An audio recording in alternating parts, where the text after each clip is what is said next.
अगर आप कील खा ले, नेल लोहे के बने हुए, तो स्टमक के अंदर लोहे के कील भी डाइजेस्ट।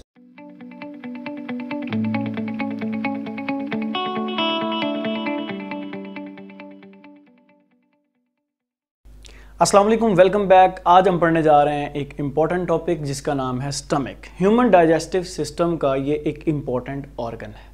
लोकेशन की बात करें तो ये इंसान के जो चेस्ट कैविटी है उसके नीचे लेफ्ट तरफ मौजूद होता है। तो simply location below the diaphragm, most of the part is covered by the liver. हमारे पास जो स्टमक होता है इसका ज़्यादातर हिस्सा जो लिवर है उसने कवर किया होता है। सिंपली लोकेशन क्या है, डायफ्राम एरिया ये है, इसके नीचे लेफ्ट तरफ है और उसको लिवर ने काफ़ी हद तक क्या किया हुआ है, कवर किया हुआ है। इसकी डेफिनेशन की बात करें तो ये एक मस्कुलर ऑर्गन है, यानी मसल से बना हुआ ये ऑर्गन है, मस्कुलर ऑर्गन। और ये जो हमारे पास मस्कुलर ऑर्गन है ये करता क्या है, ये फूड को स्टोर करता है और पार्शली डाइजेस्ट करता है। मेन काम स्टमक का क्या है, फूड को पार्शली डाइजेस्ट करना, और सबसे मेन काम है स्टोर करना, कॉन्टिन्यूस डिसकॉन्टिन्यूस फीडिंग को पॉसिबल बनाना। मतलब आप हर वक्त खाते तो नहीं रहते, आप खाते हैं, वो स्टमक में स्टोर हो जाता है, फिर वो डिसकॉन्टिन्यूसली फर्दर डाइजेशन के लिए स्मॉल इंटेस्टाइन तक जाता रहता है और आपको एनर्जी मिलती रहती है।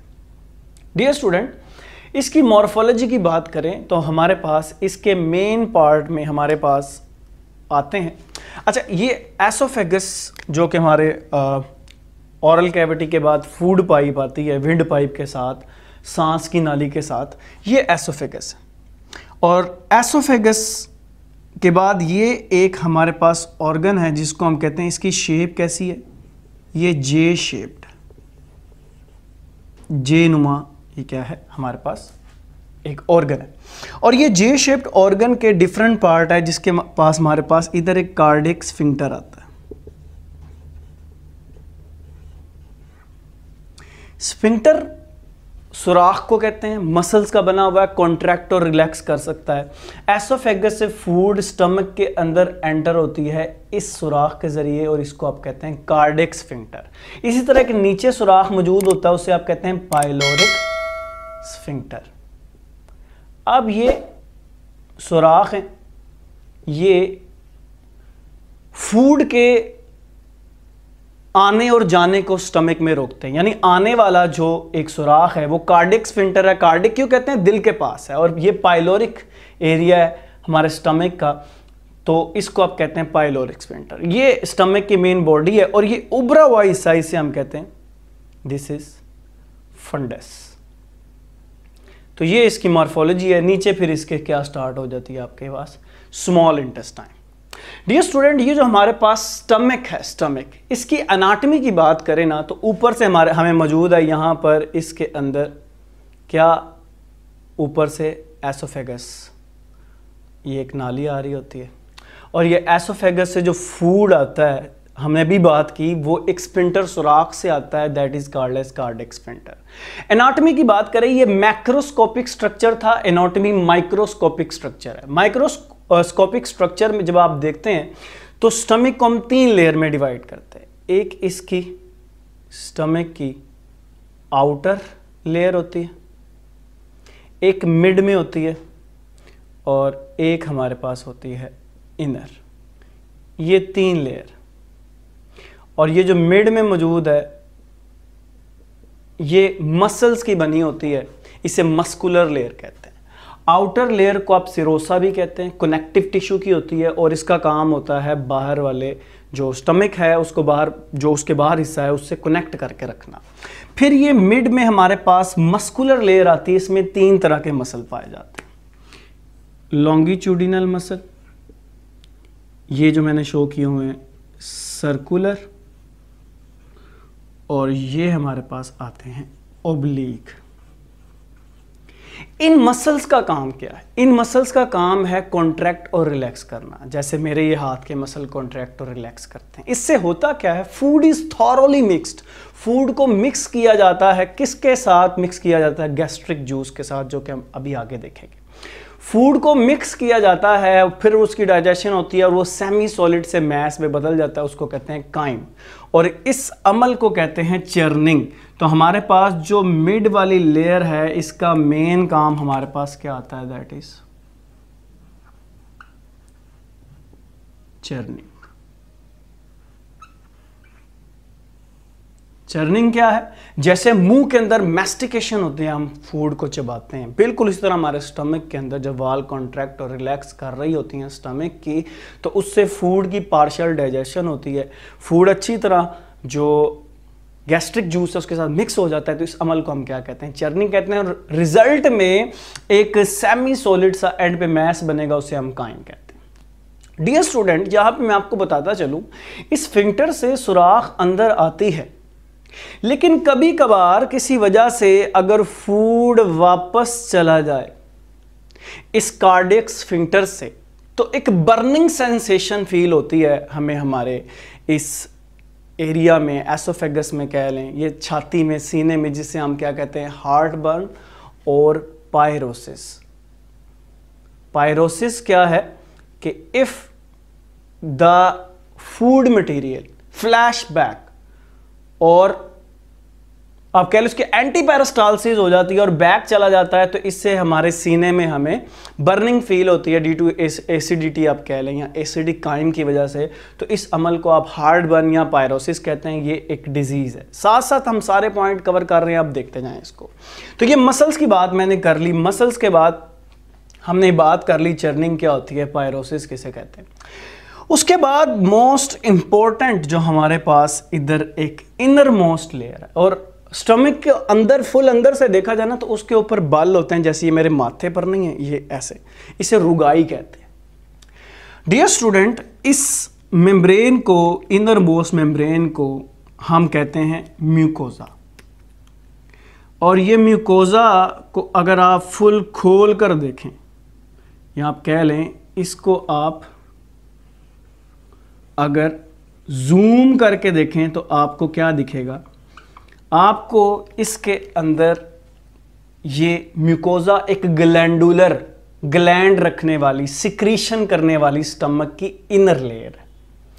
पहले आउटर सिरोसा, फिर हमारे पास आई मस्कुलर, और मस्कुलर में भी 3 तरह के मसल थे, और एंड पे हमारे पास आ गई अंदर की तरफ जो है म्यूकोजा।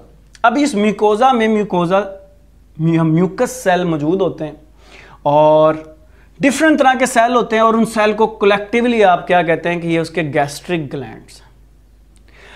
इस लेयर का काम क्या है? ये लेयर करती क्या है? इसके अंदर एक सेल मौजूद होता है जिसे जी सेल कहते हैं, और वो एक हार्मोन खारिज करते हैं जिसका नाम है गैस्ट्रिन। और ये हार्मोन खारिज कब होता है? जब इवन कि आप फूड का सोचे भी, मतलब आप सोचे ना पिज्ज़ा, तो इसके सोचते ही आपका जो स्टमक है इसके अंदर ये हार्मोन रिलीज होना शुरू हो जाता है। यानी फूड की वजह से जी सेल क्या करते हैं? गैस्ट्रिन हार्मोन को रिलीज करते हैं। आए जी जरा पहले बात कर लेते हैं, ये तो हम फिजियोलॉजी में डिटेल से देखेंगे। इनर मोस्ट मेम्ब्रेन को आप क्या कहते हैं? हम इसे कहते हैं this is what? This is innermost membrane and this is called as mucosa. Mucosa membrane के अंदर आपकी बुक के अंदर डिस्कस किए गए 3 सेल इंपॉर्टेंट है, रेड कलर से शो किए, उसे म्यूकस सेल कहते हैं। और इनका काम क्या है? साथ साथ हम काम देखते जाते हैं। म्यूकस रिलीज करना, और म्यूकस क्या करता है? स्टमक की अंदर वाली वाल को लेप लगा लेता है, कवर कर लेता है। ये एक थिक वाटरी फ्लूइड है जिसका काम क्या है? स्टमक को प्रोटेक्ट करना। किससे प्रोटेक्ट करना अभी पता चल जाएगा। और ये जो मैंने आपको ये ब्राउन से कलर से सेल शो किए हैं, दीज आर चीफ सेल। ये चीफ सेल है जिसे अब ज़ाइमोजिन सेल भी कहते हैं, और इनका काम क्या है? पेप्सिनोजिन खारिज करना। पेप्सिनोजिन एक एंजाइम है, अभी ये इनएक्टिव है, ये इनएक्टिव क्यों है? क्योंकि जब ये एक्टिव हो जाता है तो ये पेप्सिन में बदल जाता है और पेप्सिन प्रोटीन को तोड़ फोड़ करता है, प्रोटीन को डाइजेस्ट करता है और ये सेल बजाते खुद प्रोटीन के बने हुए हैं, स्टमक खुद प्रोटीन का बना हुआ है। एक्टिव फॉर्म में रिलीज होगा तो स्टमक की बात जाएगी जी मत, स्टमक हो जाएगा, आप कहते हैं अल्सर हो जाएगा, उससे खराब हो जाएगा। अच्छा, अब ये एक्टिव कैसे होता है? एक और तरह के सेल है जिसको हम कहते हैं पेराइटल या एक्सोंटिक सेल। अब ये जो हमारे पास पेराइटल सेल है, ये HCl बनाने में अपना किरदार अदा करते हैं और HCl जाकर इस पेप्सिनोजिन को पेप्सिन में बदल देता है और फिर प्रोटीन की डाइजेशन क्या हो जाती है start. Mucus cell mucus release करते हैं, जाइमोजिन सेल पेप्सिनोजिन रिलीज करते हैं, पेराइटल सेल या एक्सोंटिक सेल हमारे पास क्या कर रहे हैं? HCl रिलीज कर रहे हैं और ये HCl एक्टिव करेगा। अब हो क्या रहा है? आप फूड खा रहे और फूड, डियर स्टूडेंट, वजह बनेगा गैस्ट्रिन के रिलीज की। कहां से? जी सेल से। जी सेल क्या करेंगे? गैस्ट्रिन को, हार्मोन है, रिलीज कराएंगे। ये हार्मोन क्या करेंगे? ये हार्मोन जो गैस्ट्रिन है ये वजह बनेगा स्टमक में गैस्ट्रिक जूस रिलीज करने की। जितना ज्यादा फूड उतना ज्यादा गैस्ट्रिन, उतना ज्यादा गैस्ट्रिक जूस। इस गैस्ट्रिक जूस के अंदर 3 चीजें मौजूद हैं जिसका मैंने अभी जिक्र भी किया। ये हम देख रहे हैं कि फूड की डाइजेशन कैसे होती है। Mucus, HCl, pepsinogen. ठीक है जी। म्यूकस कवर कर लेता है, एक लेप है, वाटरी फ्लूइड है, स्टमक की वाल को डाइजेशन से बचाता है। HCl क्या करता है? HCl इस पेप्सिनोजिन को बदल देता है पेप्सिन के अंदर और पेप्सिन एक एक्टिव एंजाइम है और ये एक्टिव एंजाइम क्या करता है? प्रोटीन को हाइड्रोलाइज करता है, तोड़ता है इनटू पेप्टोन्स और पेप्टोन्स के साथ साथ इनटू पेप्टाइडो। आप सिंपली कह लें पेप्टोन्स में तोड़ता है, प्रोटीन के डिफरेंट चंक्स में तोड़ता है। ओके, ये पॉलीपेप्टाइड में सिंपली पेप्टोन्स एंड पॉलीपेप्टाइड्स। अच्छा, HCl का एक और काम है। HCl क्या करता है? जर्म्स की किलिंग करता है और HCl ने क्या किया हुआ है? pH को 2 to 3 रखा हुआ है जिसकी वजह से ये पेप्सिनोजिन क्या होगा? एक्टिव होगा। एंड डू यू नो ये स्टमक में जो गैस्ट्रिक जूस है ये कितना इंपॉर्टेंट है? अगर आप कील खा ले, नेल लोहे के बने हुए, तो स्टमक के अंदर लोहे के कील भी डाइजेस्ट हो सकते हैं। अब खाना लेना मेहरबानी, ये वैसे ही बता रहे हैं आपको।